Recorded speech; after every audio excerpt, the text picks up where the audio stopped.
तो भाई electron affinity में, सही है, इलेक्ट्रॉन एफिनिटी में अगर हम इसको समझें, सही है, तो बेसिकली क्या होता है कि इलेक्ट्रॉन एफिनिटी जो है वो आयनाइजेशन एनर्जी का अपोजिट है। सही है, आयनाइजेशन एनर्जी का क्या है, ये अपोजिट है। ठीक है, तो बेसिकली इसमें होता क्या है कि आयनाइजेशन एनर्जी अभी आपने समझी क्या थी भाई, कि किसी भी एटम को अगर हम एनर्जी प्रोवाइड करें और वो अपने आखिरी शेल में मौजूद इलेक्ट्रॉन को क्या कर दे, इजेक्ट कर दे, जो जो एनर्जी आपने प्रोवाइड करी है वो कहलाएगी आपकी क्या, सही, आयनाइजेशन एनर्जी। ठीक है, तो अब इसका उल्टा करेंगे।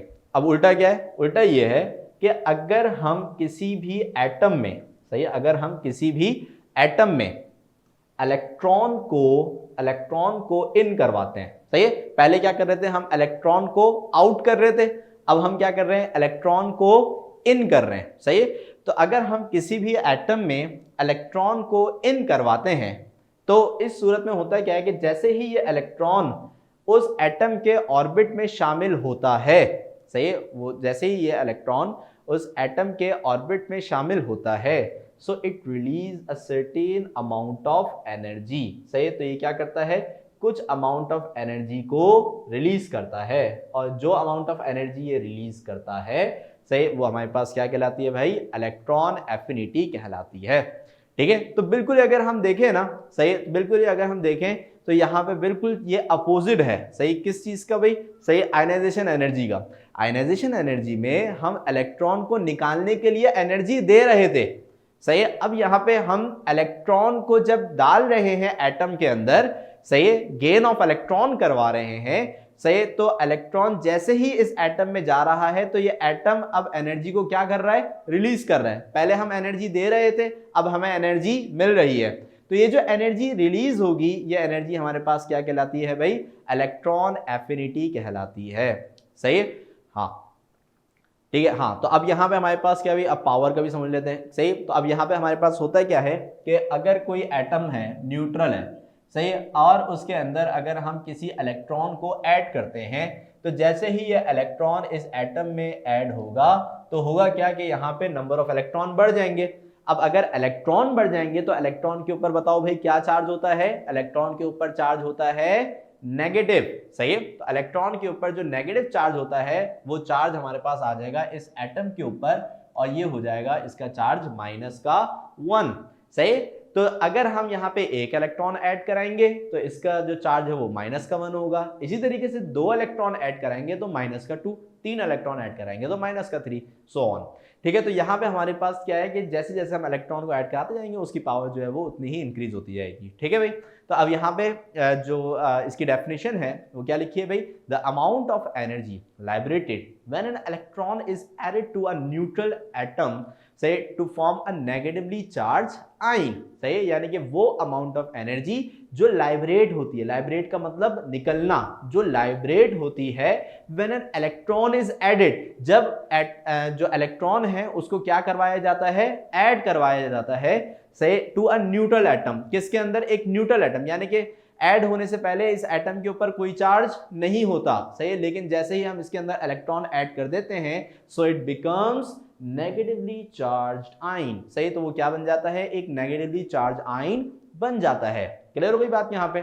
सही, तो अब जैसे कि फॉर सपोज यहाँ पे हमारे पास एक क्लोरीन का एटम है। अब क्लोरीन के अंदर हम ये देखते हैं कि भाई क्लोरीन के आखिरी जो शेल है ना, आखिरी शेल, इसको आप सिर्फ आखिरी शेल को ऑब्जर्व करें, कितने इलेक्ट्रॉन है भाई, 1 2 3 4 5 6 7। ठीक है, अब यहाँ पे ये 2 इलेक्ट्रॉन पेयरिंग में है, ये 2 इलेक्ट्रॉन पेयरिंग में, ये 2 इलेक्ट्रॉन पेयरिंग में। सही, इलेक्ट्रॉन को पेयर में रहना पसंद है।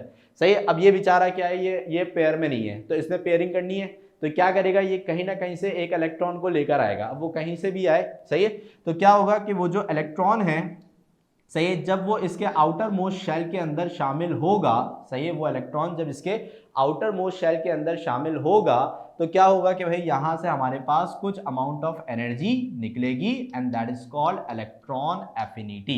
सही, तो वो क्या कहलाएगी हमारे पास, इलेक्ट्रॉन एफिनिटी कहलाएगी। क्लियर हो गई बात यहाँ पे, सही। तो इसी वजह से आप हमेशा आप देखो कि क्लोरीन के ऊपर जो है वो हमेशा -1 का चार्ज होता है, because it accept 1 electron to complete its outermost shell. अपने आउटर मोस्ट शेल को कंप्लीट करने के लिए वो हमेशा 1 इलेक्ट्रॉन को ही गेन करता है। इसी वजह से हर केस में हमें दिखता ही है कि भाई क्लोरीन के ऊपर हमेशा -1 का ही चार्ज होता है। क्लियर हो गई बात यहाँ पे, ठीक है। तो इसके अंदर भी इलेक्ट्रॉन एफिनिटी में किसी को कोई प्रॉब्लम, एनी स्टूडेंट? तो अब इसके जो है वो ग्रुप और पीरियड के ट्रेंड्स देख लेते हैं कि भाई ग्रुप में क्या इसमें ट्रेंड आता है और पीरियड में इसमें क्या ट्रेंड आता है, ठीक है। ठीक है, तो भाई अब यहाँ पे अगर हम इसके ग्रुप ट्रेंड की बात करें, सही, पहले ग्रुप ट्रेंड की बात कर लेते हैं। तो यहाँ पे हमारे पास क्या है कि अगर हम इसके ग्रुप में, सही, एरो ऊपर की तरफ है ना, तो अगर हम इसके ग्रुप में फ्रॉम बॉटम टू टॉप, सही है, बॉटम से टॉप की तरफ यानी कि फ्रेंशियम से हाइड्रोजन की तरफ मूव करते हैं, सही है, तो इलेक्ट्रॉन एफिनिटी जो है वो हमारे पास क्या हो रही है भाई, इंक्रीज हो रही है, सही। तो अगर हम यहाँ पे ग्रुप्स की स्टडी करते हैं, सही है, फ्रॉम बॉटम टू टॉप, सही है, तो हमारे पास जो इलेक्ट्रॉन एफिनिटी है, सही है, वो हमारे पास क्या हो रही है भाई, इंक्रीज हो रही है, सही है, इलेक्ट्रॉन एफिनिटी इंक्रीज हो रही है, सही है। अब यहाँ पे इसका मतलब ये होगा कि भाई हमारे पास जब हम फ्लोरीन के अंदर, सही, फ्लोरीन के अंदर अगर हम कोई भी जो एटम है, सॉरी इलेक्ट्रॉन है, सही, उसको अगर हम ऐड करवाते हैं, सही, तो उसके अंदर जो एनर्जी रिलीज होगी वो सबसे कम होगी, सही है। सीजियम में बढ़ जाएगी, सही, सोडियम रुबिडियम में और बढ़ जाएगी, पोटेशियम में और बढ़ जाएगी, सही, और सोडियम में और बढ़ जाएगी, लिथियम में और बढ़ जाएगी, सही, और सबसे ज़्यादा किसके अंदर होगी, सही, हाइड्रोजन में। अब इसका जो रीज़न है वो यही है कि भाई यहाँ पे हम जैसे जैसे नीचे से ऊपर की तरफ जाएंगे तो जो वैलेंस शेल है वो न्यूक्लियस के करीब होता जाएगा, सही है, जिसकी वजह से जो न्यूक्लियर चार्ज है वो इंक्रीज होगा, तो इलेक्ट्रॉन एफिनिटी भी साथ साथ में क्या होती जाएगी, इंक्रीज होती जाएगी, सही है। तो अगर हम फ्रेंशियम को देखें तो फ्रेंशियम का जो एटॉमिक नंबर होता है वो 87, इसके अंदर 87 जो है वो इलेक्ट्रॉन्स होते हैं, जिसकी वजह से इसका जो शेल है वो काफ़ी बड़ा होता है, यानी कि इसका शेल काफ़ी, वैलेंस शेल काफ़ी दूर होगा, जिसकी वजह से न्यूक्लियस का जो क्या नाम है, चार्ज है, सही, अट्रैक्शन है, न्यूक्लियर चार्ज जो है, सही, वो काफ़ी जो है वो क्या नाम है, वैलेंस इलेक्ट्रॉन के ऊपर काफ़ी कम होगा, सही। तो इसी वजह से जब उसके अंदर कोई इलेक्ट्रॉन जो है वो आएगा, सही, तो इससे इतनी ज़्यादा जो है वो न्यूक्लियस को कोई फ़र्क नहीं पड़ेगा, सही, तो एनर्जी भी काफ़ी कम जो है वो रिलीज़ होगी। जैसे जैसे हम जो है वो ऊपर की तरफ जाएंगे तो क्या होगा कि जो वैलेंस शेल है, सही, वो न्यूक्लियस के करीब होता जाएगा, सही। अब जैसे जैसे वैलेंस शेल न्यूक्लियस के करीब होता जाएगा, सही, तो उसकी वजह से जो न्यूक्लियर चार्ज है वैलेंस इलेक्ट्रॉन के ऊपर वो भी बढ़ता रहेगा, सही। तो जैसे जैसे हम जो है वो इलेक्ट्रॉन को इंक्रीज करवाएंगे तो उसकी वजह से जो एनर्जी का रिलीज होना है वो भी हमारे पास क्या होता जाएगा, बढ़ता जाएगा, ठीक है भाई।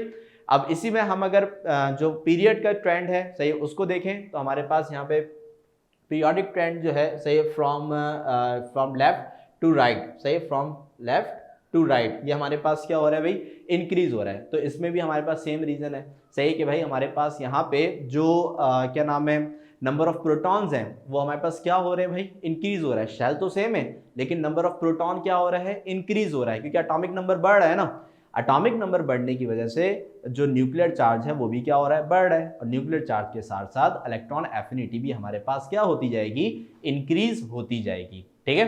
तो यहाँ पे अगर हम इसका पीरियड के अंदर, सही, पीरियड के अंदर अगर हम इसका ट्रेंड देखते हैं फ्रॉम लेफ्ट टू राइट, सही, तो इलेक्ट्रॉन एफिनिटी जो है यहाँ पे क्या हो रही है भाई, इंक्रीज हो रही है, ठीक है।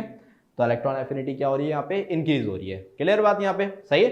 तो from bottom to top and from left to right हमारे पास जो एटॉमिक क्या नाम है, जो हमारे पास इलेक्ट्रॉन एफिनिटी है वो दोनों ही इंक्रीज हो रही है, और दोनों का सेम रीजन है, due to the increase of the nuclear charge, सही। न्यूक्लियर चार्ज यहाँ पे क्या हो रहा है, बढ़ रहा है, सही। तो अब यहाँ पे अगर इसमें किसी को क्वेश्चन है तो जल्दी से पूछ लें ताकि फिर हम नेक्स्ट प्रॉपर्टी की तरफ मूव करें।